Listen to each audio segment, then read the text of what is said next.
Hey friends, time for Read Aloud, and we're going to read chapter 46 and 47. 46 is Mouse Blood, Yes.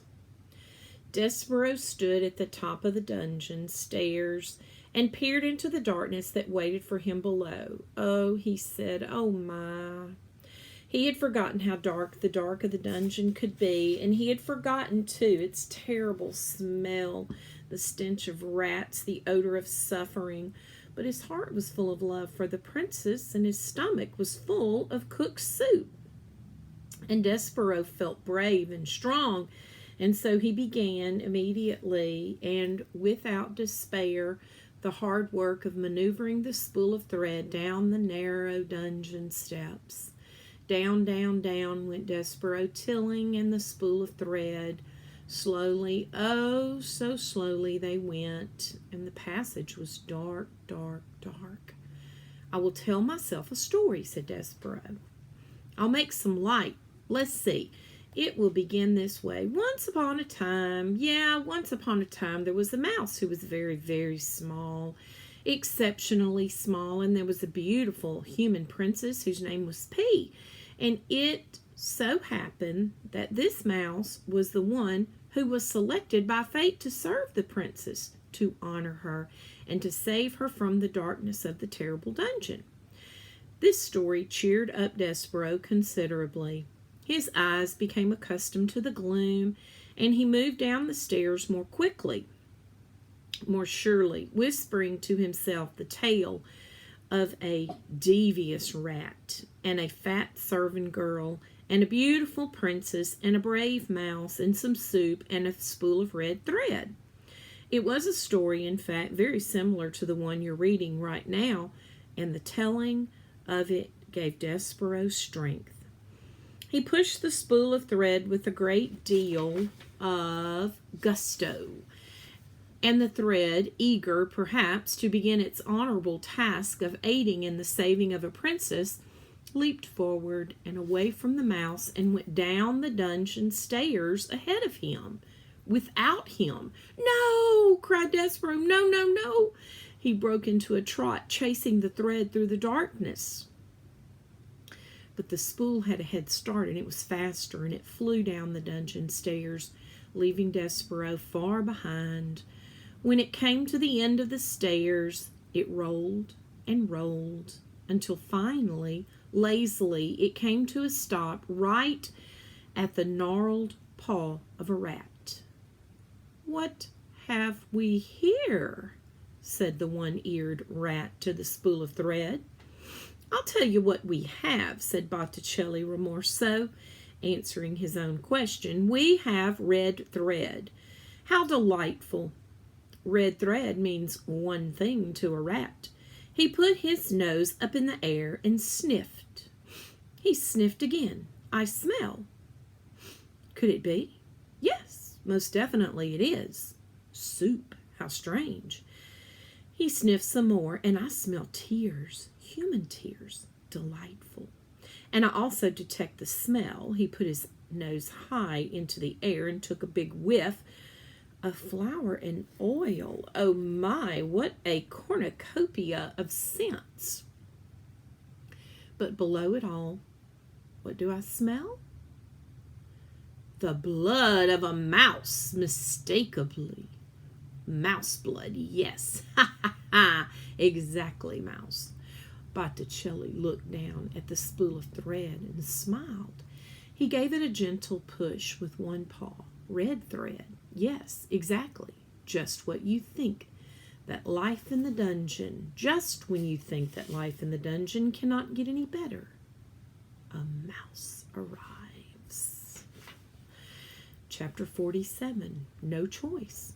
Despero stood trembling on the steps. The thread was most definitely gone. He could not hear it. He could not see it. He should have tied it to himself when he had the chance, but it was too late now. Despero's dire situation suddenly became quite clear to him. He was a 2-ounce mouse alone in a dark, twisting dungeon full of rats. He had nothing but a sewing needle with which to defend himself, he had to find a princess, and he had to save her once he found her. "It's impossible," he said to the darkness. "I can't do it." He stood very still. "I'll go back," he said, but he didn't move. "I have to go back." He took a step forward, "But I can't go back. I don't have a choice. I have no choice." He took one step forward and then another. No choice. His heart beat out to him as he went down the stairs. No choice, no choice, no choice.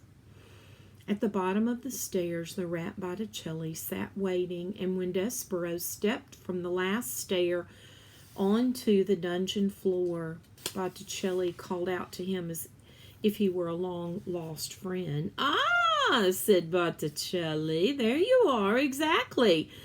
I've been waiting for you." Despereaux saw the dark shape of a rat, that thing that he had feared and dreaded for so long, finally step out of the gloom and come to greet him. "Welcome, welcome," said Botticelli. Despereaux put his paw on the needle. "Ah," said Botticelli, "you are armed." How charming. He put his paws up in the air. "I surrender." "Oh, yes, certainly, exactly, I surrender." "I," said Despereaux. "Yes," said Botticelli. "You." He took the locket from around his neck and he began to swing it back and forth. "Please go on." "I don't want to hurt you," said Despereaux. "I just need to get by you. I'm on a quest." "Really?" said Botticelli. "How extraordinary. A mouse on a quest." Back and forth went the locket. "A quest for what?" "A quest to save the princess." "The princess?" said Botticelli. "The princess? The princess?" Everything seemed to be about the princess these days. "The king's men were down here searching for her, you know. They didn't find her. That goes without saying, but now a mouse has arrived, and he's on a quest to save the princess?" "Yes," said Despereaux. He took a step to the left of Botticelli. "How inspiring," said Botticelli. He lazily took a step to his right, blocking Despereaux's way. "Why the hurry, little friend?" "Because," said Despereaux, "I have to." Yes, you have to save the princess, exactly, but before you save her, you must find her, correct?" "Yes," said Despereaux. "What if," said Botticelli, "what if I told you that I know exactly where the princess is? What if I told you that I could take you right directly to her?" Said Despereaux, and his voice shook, his paw on the needle trembling. "Why would you do that?" "Why would I do that? Why would I help you?" "Why, to be of service, to do my part for humanity, to aid in the saving of a princess." "But you are a rat," supplied Botticelli. "Yes, I am a rat, and I see by your trembling that the greatly exaggerated rumors of our evil nature have reached your oversized ears." "Yes," said Despereaux. "If," said Botticelli, swinging the locket back and forth, "if you allow me to be of assistance, you will be doing me a tremendous favor. Not only can I do a good deed for you and the princess, but my actions will help to dispel this terrible myth of evil that seems to surround rats everywhere. Will you let me assist you? Will you let me assist myself and my kind?" Reader, was it a trick? Of course it was. Botticelli did not want to be of service. Far from it. You know what Botticelli wanted. He wanted others to suffer. Specifically, he wanted this little mouse to suffer. How best to do that? Why, take him directly to what he wanted, the princess. Let him see what his heart desired, and then, and only then, faced with what he loved, would Despereaux die.